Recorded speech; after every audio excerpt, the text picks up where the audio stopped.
first lived in Latvia as a diplomat between 1996 and 1999, a few years after Latvia regained independence from the crumbling Soviet Union. I returned to live in Latvia in 2022.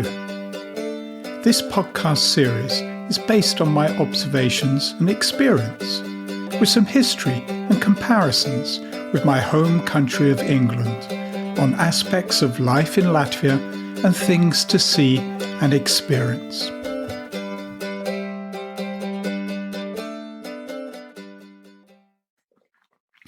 On the Latvia minibus. The RAF Latvija was a Soviet-era minibus. Externally, it looks remarkably similar to the iconic Volkswagen Type 2 van. The story of its production offers us an insight into manufacturing during the Soviet era, transport innovation, design inspiration, copying, and mass production challenges in a state-controlled economy. The Latvia became a symbol of communal mobility, serving as a marshrutka, a minibus on a set route, or used as an unofficial taxi, and its drivers and passengers share many poignant experiences. Join me and jump aboard a Latvia minibus.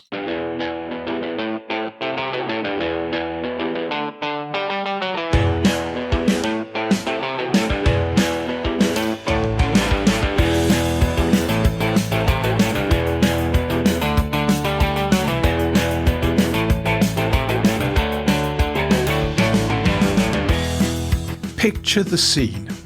We are in the 1960s in sunny California in the States, or the equally sunny Gold Coast of Australia, or the more unpredictable weather in Cornwall in England. The surfing scene is big, and we are listening to the Beach Boys hits on the stereo. Hippie culture is popular. To go with the trend, we need a Volkswagen Type 2 camper van, a classic. The VW Type 2 was actually a hard-working van, used by delivery drivers and minibus drivers, not just hippies. Latvia, as part of the Soviet Union, wanted some of that action. The Riga Autobus factory was established in 1949 on the premises of the Riga Auto Repair Plant No. 2, marking the Soviet Union's first concerted effort to produce light commercial vehicles. Originally named the Riga Experimental Bus Factory in 1955, that does sound hippie-like, the enterprise adopted the abbreviation RAF. It began by building GAZ-51 chassis-based buses with wooden and metal bodies before venturing into smaller multi-purpose vehicles. Basically, these were medium-capacity buses for the transportation of people, made by putting a body, on a truck chassis.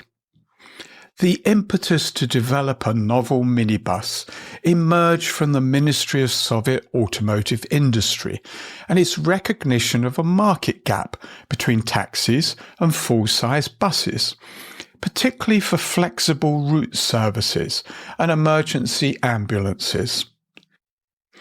Inspired by a Volkswagen Type 2, observed by RAF engineer Laimonis Klēga at the 1955 Geneva Motor Show, the Soviet ministry were persuaded to buy a Type 2, and RAF received the vehicle for reverse engineering, setting the design trajectory for Soviet minibuses.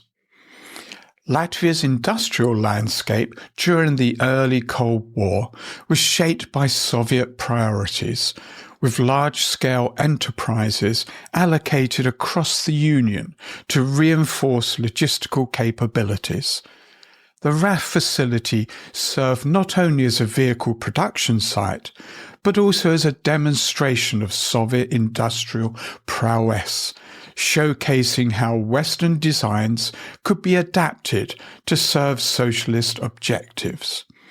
Though initial prototypes were modest, the government's emphasis on centralised planning ensured steady resources for further development and eventual mass production, even as local engineers navigated bureaucratic resistance and technical constraints.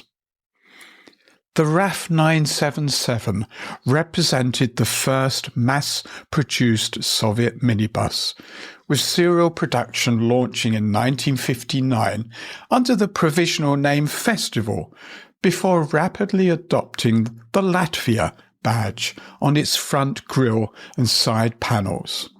No one knows why it was called the Latvija, beyond the obvious fact that it was designed and manufactured in Latvia. Its architecture combined Volkswagen-inspired body styling with a front-mounted, low-compression 2,445 cubic capacity GAZ-21 Volga engine, accessible via an interior hatch between the front seats. It was paired with Volga-derived components for transmission, axles and steering. Despite the absence of a dedicated conveyor belt, early assemblies relied on manual jigs and worker expertise, resulting in a steady trickle of vehicles rather than actual mass production. This pattern persisted until the late 1960s. Over its production life, from 1958 to 1976, the factory produced at least 16 variations of the model, encompassing standard passenger marshrutka configurations, freight vans, mail distribution vehicles, and specialized ambulances. The experimental road train variant, designed for amusement parks, exemplified RAF's willingness to explore niche applications, despite resource constraints, while export agreements extended the RAF 977's presence to allied nations beyond the Soviet Union. The RAF 977's lowered service door with an added step facilitated rapid boarding, a crucial adaptation for the marshrutka system, where vehicles departed only once full and fares were collected in advance by passengers seated near the driver. Ambulance variants bore the Cyrillic Russian inscription "Emergency Medical Care," alongside prominent Red Cross symbols, marking a transformative expansion of Soviet emergency response capabilities in both urban and rural areas. Anecdotes from the era reveal both the minibus's endearing charm and its notorious flaws. Drivers would sometimes fry eggs on the engine cover inside the cabin during long waits. Remember, the engine is inside the vehicle, not under the front bonnet, while passengers brace themselves against sudden door openings during tight turns. Stories that have become woven into the collective memory of Soviet motorists.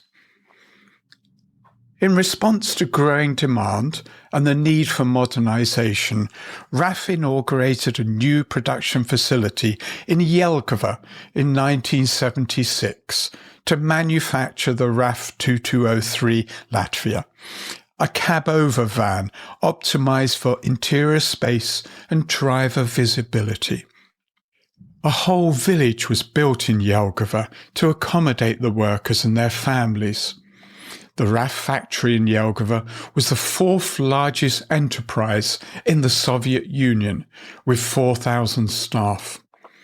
The model used a ZMZ GAZ-24 2,445 cubic capacity petrol engine, delivering approximately 95 horsepower, mated to a 4-speed manual transmission and rear-wheel drive, affording the vehicle sufficient power for both urban marshrutka routes and emergency service tasks.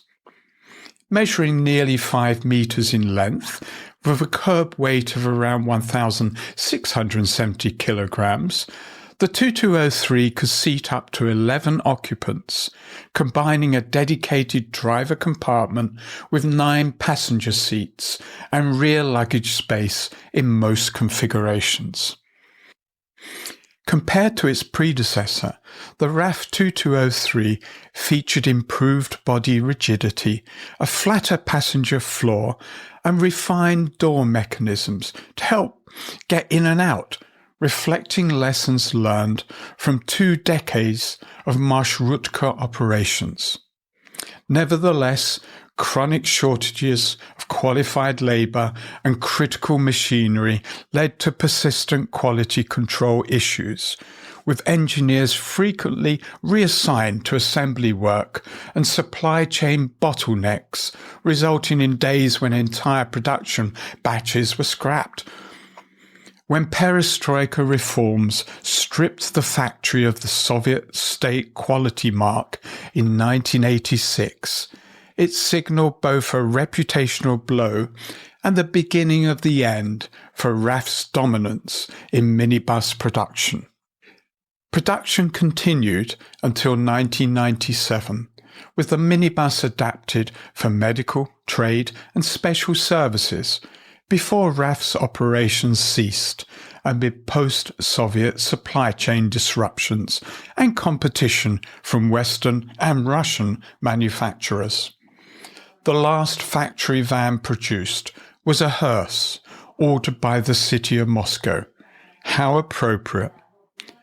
Despite all the deficiencies, RAF produced 300,000 Latvia-branded vans over 36 years. The RAF 2203's characteristic engine note and distinctive cab-over profile endured in the public imagination long after production halted.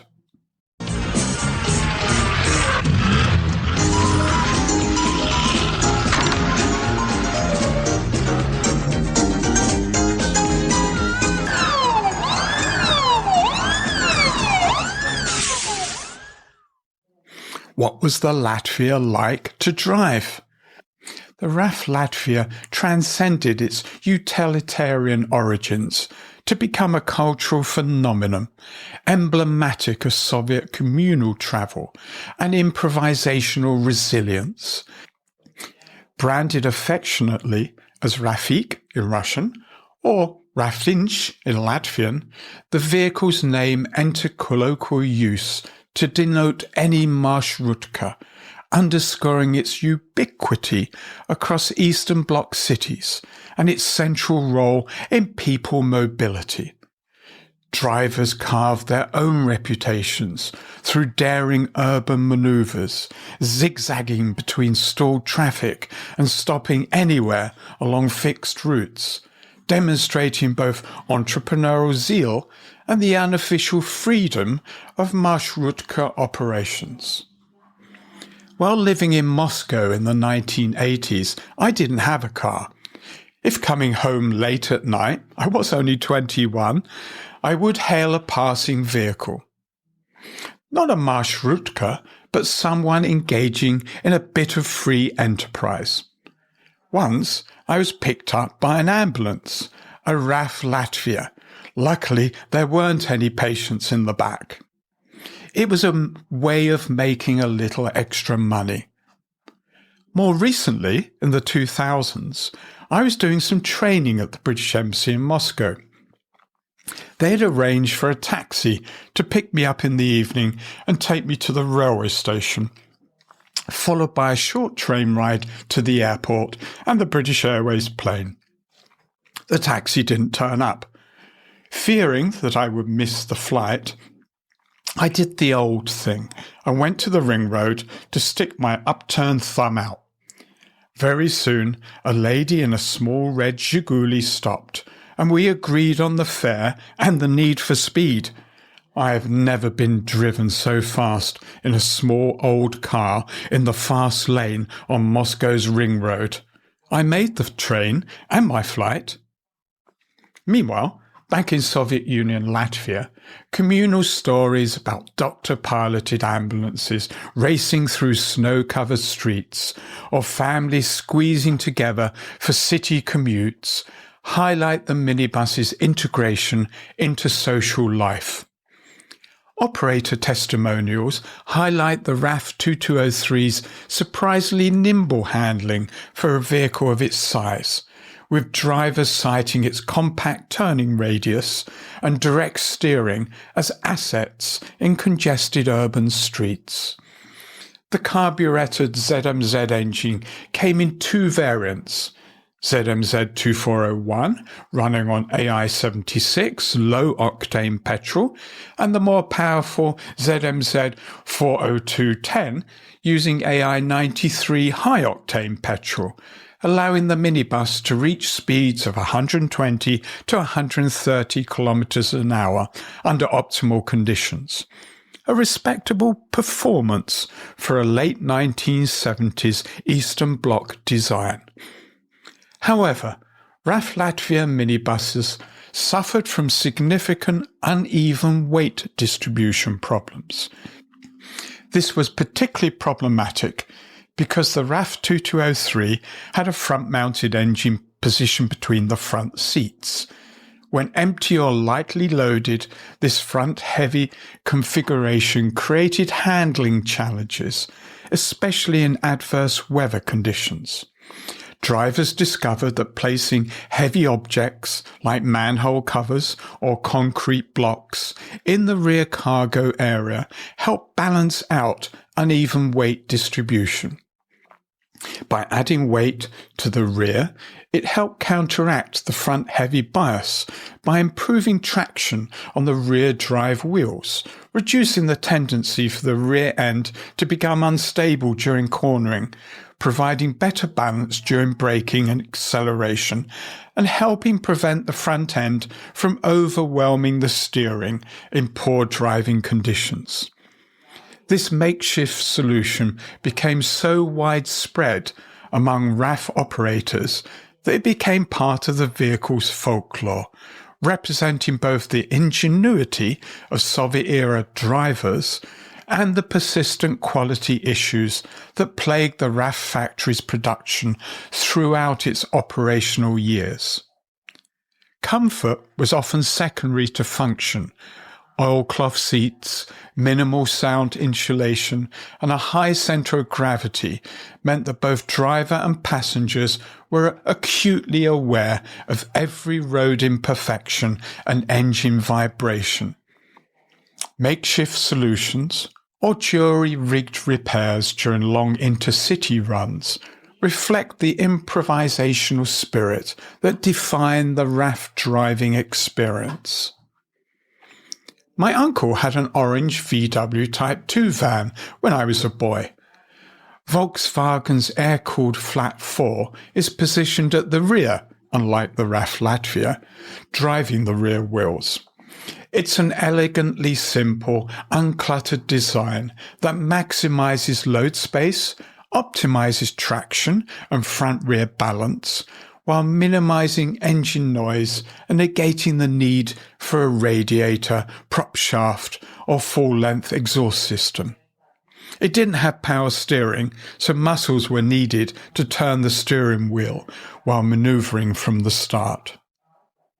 I drive a Mercedes Marco Polo camper van, a modern interpretation of the classic VW and the Latvia, featuring a pop-up roof, a fold-out awning, and all kinds of mod cons.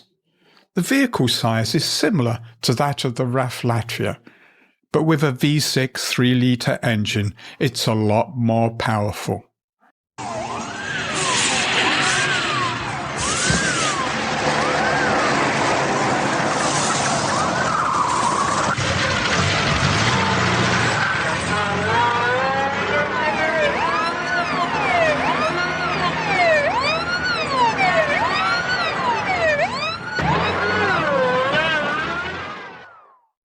How can you see a Latvia minibus? Visit the Riga Motor Museum. The Riga Motor Museum is located at Bruno Sergeja Eisensteiner Iela 8 on the outskirts of Riga, a 20-minute drive or about an hour by public transport from the centre of Riga. It prominently features the RAF legacy.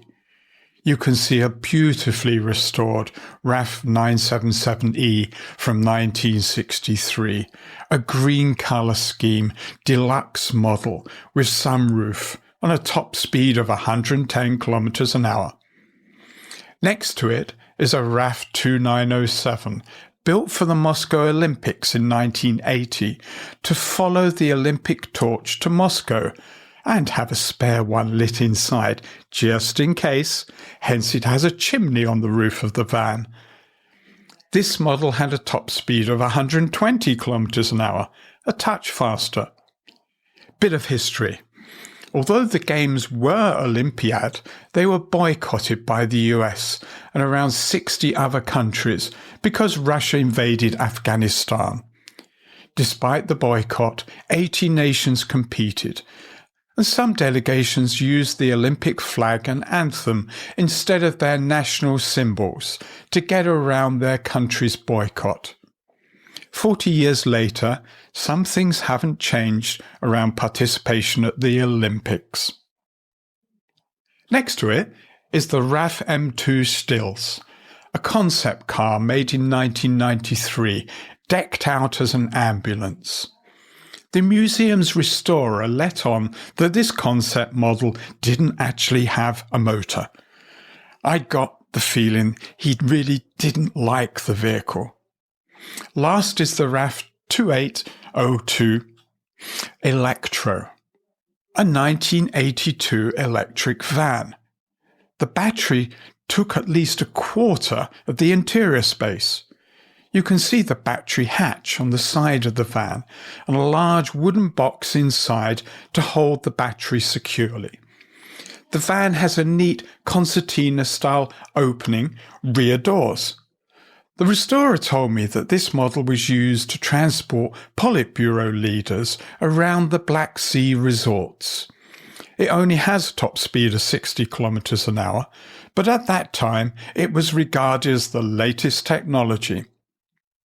In a closed area, the restorer also showed me a specially built Latvia used to move athletes around the 1980 Olympics, and later to transport paying passengers for a trip around measure parks.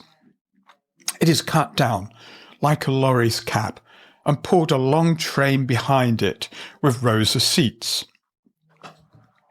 In 2021, the museum acquired the oldest known RAF 977V Latvia model, which dates back to 1960.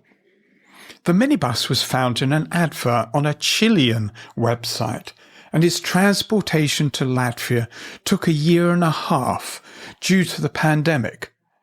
The restorer told me that it was one of 7 Latvias given by the Soviet Union to Chile in 1960 to help with the Great Chilean Earthquake relief.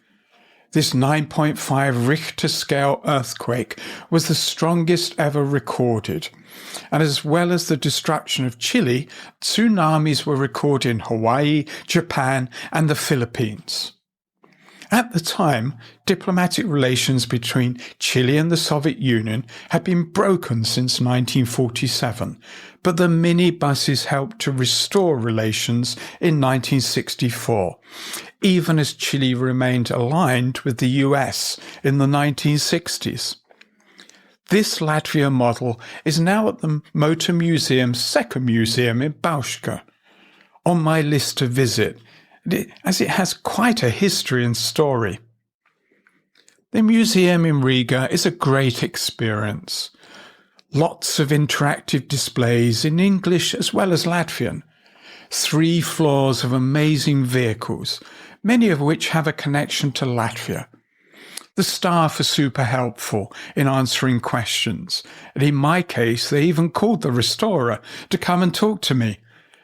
A fun element, especially for younger folk, is to add different body colour schemes to a real Latvia van. Projectors help, of course. You can also buy a t-shirt with a cutaway diagram of the Latvia for all of Euros 9 for an adult size. Yes, I got one. Bargain souvenir.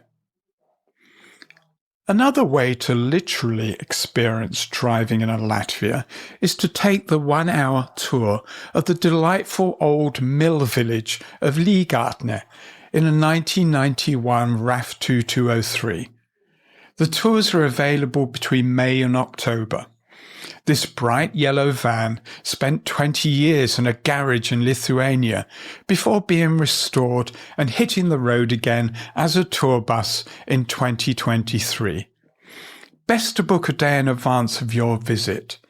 Details are easily found in English at returtura.lv on the internet.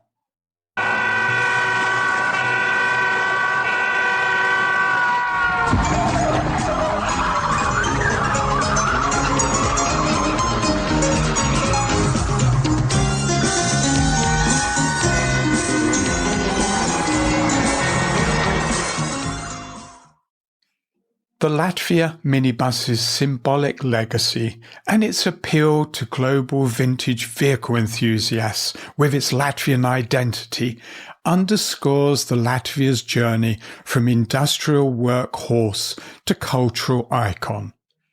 It is also a piece of Soviet manufacturing history, made in Latvia, with so many wonderful stories. Go find one.